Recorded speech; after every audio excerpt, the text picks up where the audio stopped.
Hey there guys, alright, today we are finally returning back to the journey to the west, this time part 5. I think we're on part 5. I forgot to check. If I missed part 4, whoopsies, I don't think I did. So part 5 by Overly Sarcastic Productions. Before we dive into the video, make sure you go check out the links below in my description box or in my pinned comment. In the comment section, got a link to my Twitch channel and a link to my gaming channel here on YouTube. Would love it if you threw me a follow, especially over at Twitch, that would mean a lot. And hung out in the chat when I go live. Now, let's go ahead and continue our journey to the west. Time on Journey to the West. Our cerebral protagonist, Sun Wukong, found himself banished from the group by Tripitaka, thanks to the machinations of a shape-shifting demon and the goading of the resentful Pigsy. Left without their primary powerhouse, the Pilgrims quickly dissolved into disarray, with Sandy and Pigsy barely managing to rescue Tripitaka from the clutches of a monstrous ogre. Forced to confront the demon once again, our diminished heroes found themselves overwhelmed, and Sandy was taken prisoner while Pigsy was forced to flee. The ogre then infiltrated the castle in which Tripitaka was being housed, and trapped the monk in an illusion of a demon tiger, tricking the lord of the castle into imprisoning the hapless monk in the dungeons below. An unlikely hero arose in the form of the oft-forgotten dragon horse, but regrettably, if unsurprisingly, our equine hero was no match for the ogre's brutal onslaught and was defeated. With no options remaining to him, Pigsy traveled to Flowerfruit Mountain to retrieve the banished Monkey King, and was forced to swallow his pride in order to inform Monkey of all the gory details of his own failure to fill his shoes. Once properly briefed, our simian hero made quick work of the disaster, rescuing Sandy and leaving the ogre and his wife to the mercies of the bureaucracy of heaven. Having rescued Tripitaka and reconciled with one another, our gang is back together again and finally free to continue on the journey to the west. Dun, dun, dun. So our heroes are continuing westward when they encounter a huge and foreboding mountain. Tripitaka gets a bad feeling about it and Could you maybe scout out the area just to be safe? sends Pigsy out to scout out to see if there's Did I say safe? Safe. any danger. Pigsy being Pigsy, Monkey unsurprisingly doesn't trust him to do a very good job, and shapeshifts into a fly to quietly tail him. Whereupon he finds Pigsy got just far enough away from the group to not be in the direct line of sight, and promptly took a nap. Monkey wakes him up with a bite to the face, and Pigsy proceeds to keep Gee, Master, I hate to be the bearer of bad news. digging by composing an elaborate lie that he's planning on telling Tripitaka when he gets back. Something about an enormous demon stronghold But I'm afraid it's impossible. on the mountain looks really scary, and maybe they should all just turn back and go home. Monkey's like, seriously, dude. Flies back to Tripitaka and rats out Pigsy, who unsurprisingly gets in a world of trouble and is sent back out to scout properly this time. Unfortunately for Pigsy, there actually is a demon stronghold on the mountain, and he inadvertently stumbles on a small army of demons who happen to be led by a pair of demon brothers who have been keeping an eye out for Tripitaka and his group in the hopes of capturing him and eating him to gain immortality. Pigsy initially tries to Hey, does this guy look kind of piggy? Anyone else? No, I just have one of those faces. You see nothing here? No pig at all. pass himself off as a normal, albeit ugly, traveler, but one of Oh, that's so rude. No, it's definitely more than that. the demon brothers recognizes him as part of Tripitaka's coterie and attacks. They wage a brief but fairly epic battle until the demon sicks all his demon soldiers on Pigsy, at which point he gets overwhelmed and captured. Whoops. Meanwhile, back with the rest of the group, Wait, there was sicks all his demon soldiers on Pigsy, at which point he gets overwhelmed and captured. Whoops. Where's that monkey when you need him? Meanwhile, back with the rest of the group, Tripitaka starts getting worried because Pigsy's taking so long. Monkey tells him to chill out, since Pigsy would have run back at the first sign of Nah, if there were anything scarier than us, he'd be back already. trouble if there was actually anything wrong, so they move on. But Tripitaka still feels really on edge. As it turns out, this is because they're being surveilled by one of the demon brothers, and Tripitaka's picking up on his spooky presence. Monkey tries to cheer him up by doing a I call this one the 10,000 concussion style. sick martial arts demonstration with his staff, which has the added bonus of terrifying the observing demon, who decides the first thing to do is to take Monkey out all And this is the back kick of 4 simultaneous root canals. Okay, revising my threat assessment. sneaky-like, and then try capturing Tripitaka. So the demon transforms himself into an elderly Taoist sage with a broken leg and plops himself down in the path of the group. Tripitaka takes pity on him and offers to help. He orders Monkey to carry him, and Monkey cheerfully obliges. Hey, buddy. I thought Monkey had that. I thought he could sense demons. So, just so we're on the same page here, I totally know that you're a demon. Okay, yeah. And boy, are you lucky that my master is so compassionate. Anyway, no pressure, but I'm gonna be dropping you off the first cliff I see. So the demon unsurprisingly panics and calls on the local mountain demons to drop 3 mountains on top of Monkey, which actually manages to pin him down. Just barely. The demon then chases down Tripitaka and captures him, Sandy, and the horse. So the entire gang minus Oh, hey, guess what I discovered? There are demons on the mountain! Monkey is strung up in the demon's lair, and Monkey is stuck under 3 mountains and having crazy Okay, calm down. Don't think about what horrible stuff that horned demon might be doing to the others, especially not Tripitaka. Just focus on lifting these mountains. It's not hard. They're just rocks. They think they're better than you, but they're not. They're just big. That's all they've got on you. So just lift. Ignore the fact that you have no leverage with which to lift. Just defy physics like you always do. And ignore the debilitating flashbacks to the 500 years you spent sealed away. Exactly like this, except with actual food. Even though it was actually molten copper, it was better than nothing. But worse because now I've got people to worry about. And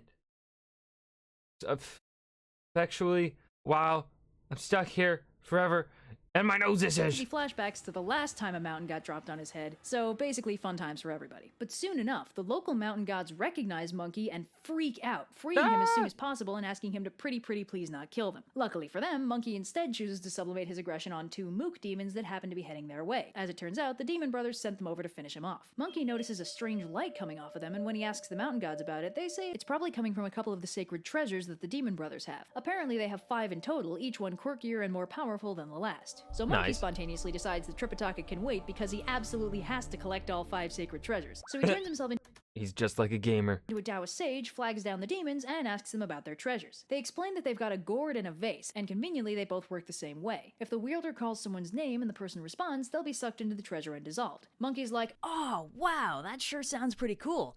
I've got a gourd that can suck up heaven itself. Want to trade? So the demons are understandably suspicious, but Monkey has a plan to validate his claim. He surreptitiously summons a few gods and sends them to tell the Jade Emperor that he needs to bottle up heaven for a little bit, no pressure or anything. The Jade Emperor is like, No! That's outrageous! Are you kidding? but Prince Nana suggests that all they have to do is black out the sky, and that should be enough to fool the demons into thinking that Monkey actually bottled heaven. So they unfurl this giant banner of black feathers over the sky, and the demons totally believe that Monkey just bottled up heaven itself. So they trade their treasures for Monkey's gourd, at which point Monkey vanishes and they find that the gourd does not, in fact, work as advertised. So they report back to their boss, who's grumpy about the lost treasures, You two are extremely fired. but not quite so grumpy as to actually murder them or anything. The demon brothers send the 2 Okay, dudes, here's the deal. We need our treasures consolidated, so go invite our mom to dinner. Make sure she brings the rope.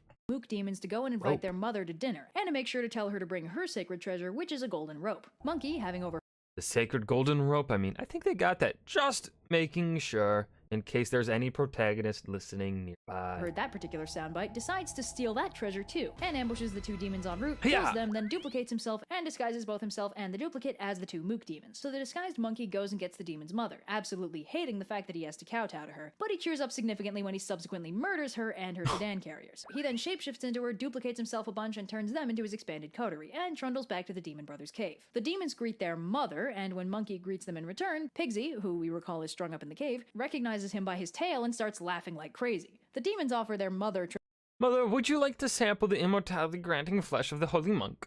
Actually, I've been struck by a sudden desire for pork. Tripitaka, but she says she thinks she'd rather have Pigsy's ears, at which point Pigsy flips out and Oh, thanks, monkey. Great rescue mission you're running. blows his cover. At that exact moment, a demon minion runs in to say that he found their mother Dude, your mother's like super dead. and her entire coterie dead. Monkey recognizes his cover's blown and books it, vanishing in a blinding flash of red light. At this point, the elder demon brother is like, alright, this isn't worth it, let's just give him back the monk. But the younger brother is all like, are you kidding? Where's your pride? Tell you what, let me fight him, whichever one of us wins gets the monk, and when I win, you can stop worrying. So the younger brother gears up and heads out to fight Monkey. They're pretty much evenly matched, so Monkey gets the brilliant idea to try and turn the tables by using the golden rope to trap the demon. Unfortunately, he doesn't actually know how to use it, so the demon just catches it, throws it back, and recites the spell that actually does make it work. He ends up trapping Monkey and hitting him a whole bunch, but quickly realizes that he won't make any progress that way, so he just drags him back to the cave, ties him up, and takes the gourd and vase back. Pigsy makes fun of him for a bit until Monkey turns his staff into a steel file and breaks out, turning into a demon servant and leaving a duplicate in his place. At which point Pigsy, whose only role in this particular story is to cause problems, yells that Monkey's escaped. Fortunately, the demon brothers have kind of learned to tune Pigsy out at this point, so Monkey pockets the golden rope and zips out of the cave without too much difficulty. Now Monkey really wants the gourd and vase back as well as the other 2 treasures, so he decides to test a theory. He knocks on the door and insists that he is, and I swear this is not a joke,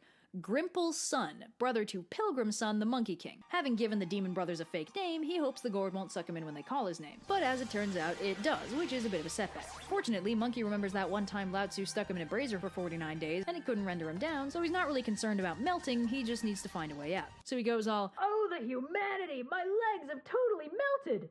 That was fast. "Oh geez, there goes my pelvis." Noisy, isn't he? "Why have you forsaken me, Buddha?" So Monkey makes a duplicate that looks like him but half melted and subsequently turns into a fly. So when the demons crack the seal to check on his melting progress, he flies out of the opening all sneaky-like. Monkey then pickpockets the gourd and replaces it with a duplicate, which seems to be something of a theme this episode, then slips outside and knocks again, this time claiming to be Son Pilgrim, yet another suspiciously identical monkey with a bad attitude. The demon plans to suck him up again, but he spots Monkey's identical gourd and demands to know where he got it. Monkey's like, "Why don't you tell me where you got yours?" And the demon gives him a gloriously detailed info dump involving the birth of the universe itself, to which Monkey replies with, yeah, same. And they compare gourds. No, but go so fast. No, but seriously, these look exactly the same. Mine has Kung Fu grip. What?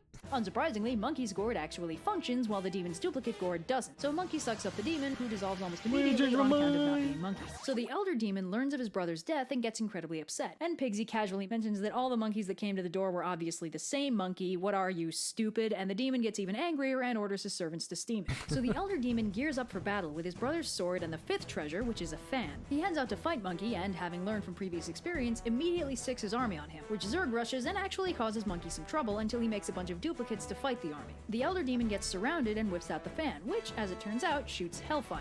Monkey's not worried about the fire burning him, but does worry that the fire might burn his duplicates, so he retrieves all but one of them, leaves that duplicate to pretend to be him, and slips through the fire to sneak into the cave. He steals the jade vase again, then vanishes, leaving the older demon to mourn the loss of his brother, his mother, and 3 out of 5 of his treasures. Make that 4 out of 5 because when he goes down for a depression nap, Monkey sneaks in to steal the fan. The demon wakes up, they fight again, it's super cool, and Monkey manages to drive him back. The demon runs, Monkey finally frees the rest of the squad, and they all take a minute to relax in the demon cave and make some food. And presumably give Monkey crap for rescuing 4 out of 5 of the sacred treasures before rescuing any of them. But the elder demon has his own plans. He flies to the home of his now dead mother and recruits all of her demon servants into his army. His uncle also shows up to avenge his sister, along with another army of demons, and together they assemble and start heading for the cave to take down Monkey once and for all. So Monkey spots them on the horizon and warns Tripitaka that they're A red sun rises.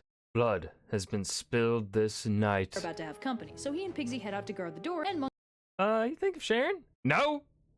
Steal your own. Monkey gears up with all the sacred treasures he's acquired. The fan, the rope, the vase, and the gourd. The army arrives and Monkey and Pigsy pair off, Monkey fighting the uncle, then switching to the elder brother with Pigsy tagging in to fight the uncle instead. The army starts causing them some trouble, at which point Sandy explodes out of the cave to fight the army while Pigsy and Monkey handle the boss fight. Don't worry, guys, I'll handle this. You just concentrate on the big guy. We don't deserve him. I just remembered we've never beaten him. Pigsy manages to kill the uncle, and the elder brother sees the tide turning and turns to run. Not one to be defeated, Monkey whips out the vase and calls the older brother, who, thinking it might be one of his retreating soldiers, responds, at which point he's sucked into the vase and melts. The army scatters, the bosses are defeated, Monkey gets the 5th treasure, and the gang can finally get back on the road. Except then they run into Lao Tzu, who makes Monkey give him the treasures, since it turns out they belonged to him the whole time. The demon brothers had in fact been Lao Tzu's lab assistants before Kuan Yin arranged for them to become demons and challenge the group to test their resolve. This doesn't explain how they had a demon mom or Wait, then how did they have a demon family? uncle, though. Anyway, Lao Tzu restores the demon brothers to their original forms, takes the treasures, and bails, leaving our heroes to continue their journey to the west. Will Monkey ever get to keep anything cool that he finds on this trip? Will Tripitaka learn to stop trusting Pigsy with important tasks? Will Sandy ever get a boss fight of his own? And has this finally revealed why a flame-throwing fan is such a ubiquitous weapon in anime? Find out next time on Journey to the West. I love that end card. Alright, that was Legend Summarize The Journey to the West Part 5 by OverlySarcasticProductions. I hope you guys enjoyed. Remember to hit that like button and subscribe for more. And I will see you guys in the next video. Peace.